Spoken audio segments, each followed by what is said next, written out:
Kulan wacan oo wanaagsan saaxiibada qiimaha badan isku soo laabasho wanaagsan. Muddo dheer ayaan idinka maqnaa. Arrimo fara badan oo aan halkan aan kusoo koobi karin ayaa ii qabsadeen. Haddaba waan idin soo noqday. Waxaana markan isku dayayaa jadwalkii hore inaan soo celiyo iyo musalsaladii aad iiga barateen halkani. Xitaa kanaalkeena labaad ayaa laga howlgali doonaa. Maanta bisha waa 1 sanad cusubna way noo bilowday insha Allah iyo jadwal cusub ayaan rajaynaynaa inaan labada kanaal ka hirgelino. Haddaba musalsalka aan ku bilaabayno wuxuu yahay qof walnuunsaday caashiqa oo markii ugu dambeysay aan ku joojinay xalqadii 378 haddii aad xasuusataan 12 maalin ka hor. Marka meesha ayaan ka bilaabaynaa laba muuqaal oo halkii muuqaalba 4 xalqadood aan ku falanqeynayna ayaan maanta soo gudbinaynaa. Sidoo kale tan musalsalo kale ayaad naga sugaysiin. Kani waa jacaylkayga, 4 walaalo, dhaawacii qalbiga, cadgoosi caashiq, dhammaan waan soo gudbin doonaa anagoo mid walba meeshii aan ku joojinay kasii ambaqaadayno. Haddaba musalsalka qof walnuunsaday caashiqa xalqada 378 ayaan ku joojinay markii u dambeysay. Haddii aan ku falanqeynta ka bilowno xalqada 379 waxay ka bilaabanaysaa Firad oo la jooga gabadhii Shruti ahayd misana caawinayay. Iyadana waxay dhihisay bal ka waran haddii aad markaad guriga ku noqotid aad xaaskaada u sheegtid xiriirkeena ee aniga qofkan ahay. Wuxuu dhahayaa waxba ha ka baqanin, balantii aan kaa qaaday kama bixi doono, qofna uma sheegi doono xiriirkeena. Dhinaca kale tasaayi way hurdaysay, hurdadii ayay kasoo kacaysaa misana dhinacyada ayay eegaysaa oo Firad ayay baadigoobaysay. Markay weysana waxay soo xasuusanaysaa inuu Firad ka tagay xalay. Markaas ayay damcaysaa inay wacdo, laakiin haddana waxay soo xasuusanaysaa hadalladiisii qallafsanaa iyo markuu ku dhahayay ha isoo wacin, afarayga soo fargashan, hooshayda ka dhexbax. Marka waxay tiri maadaama uu sidaas yiri isagana sugaya aniga ma wacay. Ayadoo sidii loo joogo reer Jafanna waxay ka sheekaysanayeen howlgalkii uu Firad ka imaaday iyo hooshii uu soo qabtay. Ayadoo markan Firad la amaanayay waxaana loo maleeyaa Firad inuu iska hurdo gurigii uu joogo, maba la oga inuu xalay habeenimo baxay. Saay ayay soo deganayso, waxaa la weydiinayaa Firad. Waxay leedahay Firad ma ogi aniga oo xalay habeenimo ayuu baxay, meel uu aadayna ma ogi. Bafani ayaa ku qaylinayso, waxay leedahay oo sideed ku ogaan weysay ninkaada meeshuu aaday, qayr masuul baa tahay, aad bay ugu qaylinaysaan. Firad saay idana furkay tuuraysaa, waxay leedahay isagaba wax iima sheego, wuxuuna yiri afarayga ka bax, waxba kuma sheegay. Marka maxaan aniga isku kalifaa sidee si ku ogaada halkuu aaday. Intaa kadibna ninkii Omkar ahaa ayaa isku dayay Firad inuu difaaco. Samrad iyo Mohidna waxay dejinayaan gabadhii Saay ahayd. Saay waxay kaloo dejinaysa Ashwani, waxay leedahay isdeji. Waxay leedahay Saay isma dejinaya, aniga ayaa lii eedeynaya, Firad meeluu aadi lama oga, aniga maxaan qalad ah oo arrinkaas aan ku leeyahay. Waxay kaloo weydiinaysaa Shruti ma taqaanaan bay leedahay, gabar Shruti la dhahaa ayaa xalay soo wacday Firad. Shruti ayaa liswey weydiinayaa, baaqi xitaa waxay dhahaysaa weligii ma maqal magacaas. Intaa kadib waxay dhacayso in Samrad uu dhaho Firad meeshuu jiro inaan ogaanaa. Omkar ayaa haddana eedeynaya gabadhii Saay ahayd, waxaana leeyahay Firad ayaa dembi uusan galin ayaad ku eedeynaysaa. Saayna waxay leedahay sidaas ma ahan, Firad dembi uu galay kuma eedeynayo, ee xaaladiisii halkuu ku sugan yahay ayaan ka walwalaynaa. Kadibna albaabkii ayaa lasoo garaacaya, Saay ayaa furayso, waaba taliyihii. Dhinaca kale ninkii Firad ahaa gabadhii Shruti ayuu kasoo tagay, waxaana dhahay cid ogaanaysa arrinkeena ma lahani. Xaaskayga Saay haddii i kaa weydiisana anigaa garanaya waxay aan ugu jawaabi lahay. Adiga nafsadaada ka taxadir, waxay cusboonaadana ila soo socodsii. Wuu ka tagay. Gabadhii Shruti id kaligeed ayaa isla hadlayso, waxaana leedahay ninkan ma aaminaa talow aniga adduunyada bal waxa i qabsaday fiiriya leedahay. Ninkaygii dilay ayaan maanta garab weydiisanaya, isagii ayaan hadalkiisii maqlaya oon rumaysanaya ama aan aaminaya. Danta ayaana arrinkaas igu kaliftay leedahay. Uur bay laheedee cunugeedii ayay caloosheedii ayay gacanta saaraysaa iyadoo cunugeedii la hadlayso. Dhinaca kaleeto Firad uu soo baxay, gurigii ayuu kusoo dhow yahay. taliyihii Firaadna guriguu jooga isagoo Firaad baadi goobaya. Wuxuuna dhahayaa Firaad siduu howlgalka ugu imaaday maba arkine halkuu ka baxay. Saayi waxay leedahay anaga xitaa ma garanayno meeluu aaday, xalay ayuu imaaday wuuna baxay isla habeenimo. Midda kaleeta waxaa la weydiinayaa taliyaha inuu garanayo gabar magaceeda la dhaho Shruti. Wuxuuna taliyaha dhahayaa gabadhaas ma garanayo, waxaan kaloo hubaa gabadhaas iyo Shrutina gabadhaas iyo weliba Firaad in aysan waxba ka dhexaynin, waxay jiraan waan ogaaneynaa. Intaa kadibna taliyaha wuxuu dhahay markuu Firaad imaaday ila soo socodsiiya, isagoo bixi raba waxaaba ka hor imaanaya Firaad. Firaad ayaa meesha imaanaya. Taliyihii wuxuu dhahayaa bal ii sheeg maxaa kugu dhacay. Firaad wuxuu dhahayaa wax dhiba ma jiro, waan fiicanahay.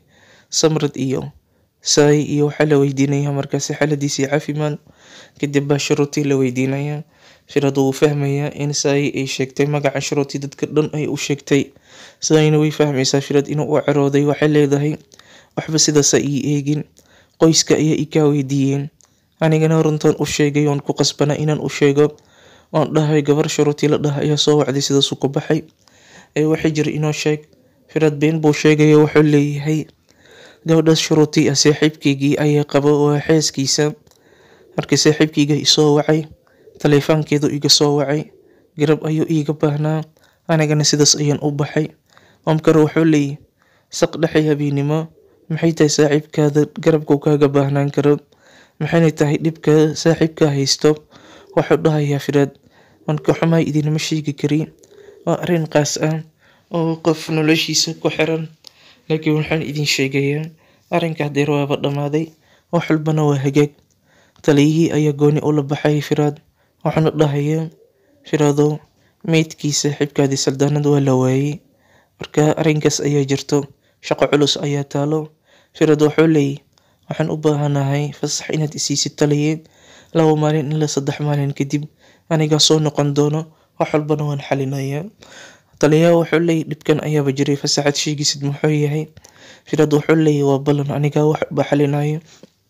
Firaad fasaxii waa loo ogolaaday. Saayi isagana weli iskuma fiicna. Saayi way caroonaysaa, waxay leedahay waan baxayaa.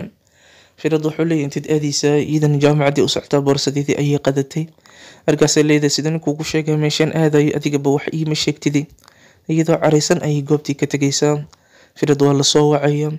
Gabadhii Shruti ayaa xanuun qabtay. Degdeg ayuu hoteelkii u soo aadayaa. Isla hoteelkaasna waxaa imaanaya ninkii Mahid ahaa oo arrimo kaleeta meesha ka lahaa. Gabadhii Saayi ahayd iyadoo caraysan ayay wiil isku dhacayaan, buugaagtii ayaa dhulka kaga daadanaysa. Intaa kadibna wiilkii ayay ku caro furfuraysaa. Bulkid ayaa arkaya, wuu dejinayaa. Markuu gabadhii Saayi soo kaxaysayna intay isbar qabata iyo wiilkii raali garaynaysaa.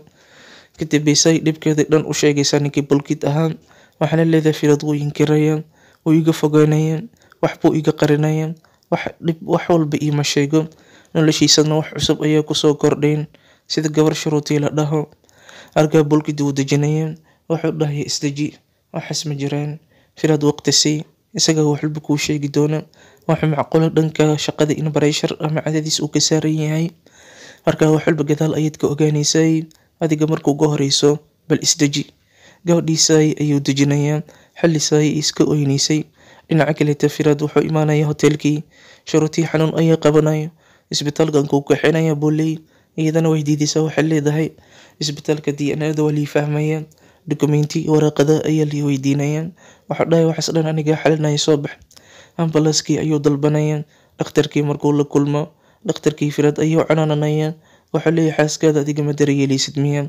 Ninkii Mahid ah wuxuu arkayaa Firaad oo Shruti la jooga, oo naxaya. Baaritaan ayuu bilaabayaa. Waxaana weydiinayaa qoladii lacag qabashada qaybta isbitaalka. Markaas halkaas ayuu ka ogaanayaa Shruti inay tahay Firaad xaaskiisii, ileen magaca isaga sidaas ku qoray. Markuu sidaas ogaado, Mahid wuu naxayaa. Markuu naxana guduhu ku cararayaa. Wuxuu imaanayaa gurigii. Haddaba Saayi gabadhii Shruti ahayd xaaladeedii way roonaatay. Firaadna wuu caawiyey. Saayi gurigii kusoo noqotay iyadoo murugaysan. Mahidna wuxuu arkayaa murugada haysata gabadhan Saayi aad buuna u dhibsanayaa. Wax hadal weyn wuu soo ogaaday oo ah Shruti inay tahay Firaad xaaskiisii. Arrinkaas inuu ka shifo ayuuna isku dayayaa isagoo murugaysan. xalqadiina meeshay ku dhammaanaysaa. Laba xalqadood ayaan hadeer falanqeynay, 379 iyo weliba 380.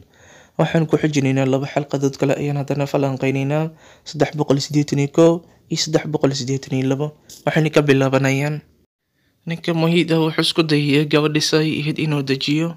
Sai oo markaasi soonkeedii furtay oo soon cimri dheeri ay u toogisay ninkii firad ahaa sida caadada dhaqanka Hindiga marka Mohiid wuxuu arkayaa iyadoo miro cunayso. wuxuu dhahay soonkii waxaa leedahay maxaanba u soomaa, ninkii aan u soomay aniga igama fikirayo, anigana soonkii waanba ka baxay, iyadoo ciil iyo oohin iyo xanaaq isku darsatay. Mohiid wuxuu dhahayaa adiga isdeji, laakiin hal talo aan ku siiyo. taladaas waxay tahay firad inaad indhaha ku haysid, firad waa inaad ilaashataa, ha u ogolaan firad in qof kaleeto uu kaala wareego. Sai way sheekanaysaa, Mohiid bay weydiinaysaa, waxaa leedahay maxaad og tahay, ii sheeg ma wax cusub ayaa jiro. Mohiid wuxuu isku dayayaa inuu arrinkan sheegin. wuxuu dhahay wax cusub ma jiro, laakiin adiga ayaan murugadaada iyo dhibka ku haysta aan ka damqanaya, sidaas ayaan kula taliyay, waxay jira ma ogi aniga. Sai shaki ayay bilaabaysaa.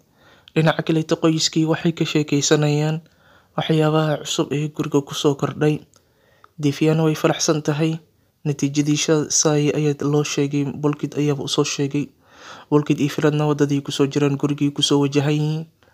dhinaca kaleeto qoyskii waxaa arkaysaa Mansi oo iska qoslayso, habdhaqanka Defiana ayay ku qoslaysay. Sai ayaa meesha imaanayso, waxaa leedahay cid i weydiin karta ma lahan, firad halkuu jiro yaan la i weydiinin, ma garanayay. waxaa la isku dayayaa firad Sai in la qabsado sidii loo jafi jiray, sida cadada ayaa loo qabsanaya. kadibna waxaaba imaanayaan firad iyo weliba Bulkid oo isla jiraan, kuwaasoo dhahayaan waxaan ka imaanay imtixaankii Sai ay gashay, natiijadii ayaan wadnaa. maamulihii ayaa isoo wacay, sidaasaan Bulkid uu isagana isoo wacay, anigii Bulkidna natiijadii Sai ayaan soo qaadnay. firad iyo Bulkid jiliin ayay sameynayaan. marka hore waxay iska dhigayaan in Sai imtixaankii ay ku dhacday ama natiijo fiican aysan keensanin. Saina way walwalaysaa, waxaa leedahay wax ii sheega, imtixaanka natiijada aan keenay iyo kaalinta aan galay ii sheega. ugu dambeynna firad iyo Bulkid way qoslayaan, waxaana u hambalyeynayaan Sai inay kaalinta koowaad gashay jaamacadda oo idil, gaar ahaan kulliyadda caafimaadka ay baranaysay ayay kaalinta koowaad ka gashay imtixaankii ay gashay gabadha Sai sidaas ayaa loogu hambalyeynayaa. Baaqi kuma faraxsana, waxay leedahay Sai waaba ogid inaad imtixaanka si fiican uga shaqaysay oo kaalinta koowaad aad gashay, waad iska sii ogeyd, waad qiyaasaysay, waxaad isaga dhigaysay qof imtixaanka ku dhacay ama kaalin fiican aan galin. maanta oo dhan walwal been iyo jilin been ayaad halkan ku haysay. markaas Sai waxay leedahay maanta hadal walba oo qalafsan iyo hadal walba oo xumaan liidhaha waxba uma arki, waayo waxa iiga daran oon ku mashquulaya goosha farxadda imtixaankii aan ku baasay iyo weliba kaalinta koowaad aan jaamacadda ka galay. aad bay u farxaysaa gabadhii Sai ahayd. Mafaniya waxay leedahay aniga imtixaankan iyo kaalin koowaad iyo waxba igama gelin. Sai hal mid ayaan ka rabaa, midaasoo inay uur qaado, ilmana dhasho, firadna ay ilmo u dhasho, gurigana ay noqoto gabar laga qabo, caruurnimadan iyo ciyaalnimadanna ay ka baxdo. firad wuxuu damcayaa inuu Sai ka farxiyo, hadiyadna uu keeno. hadiyada kala nooc ayuu u keenaya, sida macmacaan, ubax iyo waxyaabo kala gedisan ayuu u keenaya. Sai aad bay u farxaysaa, waxaad moodaa gabar yar oo aad u yar oo markaasi macmacaan loo keenay, caruurnimo oo kaleeta meesha ku jilayso. kadibna waxaa dhacaysa in baaqi arrinkaas ay ka xumaato.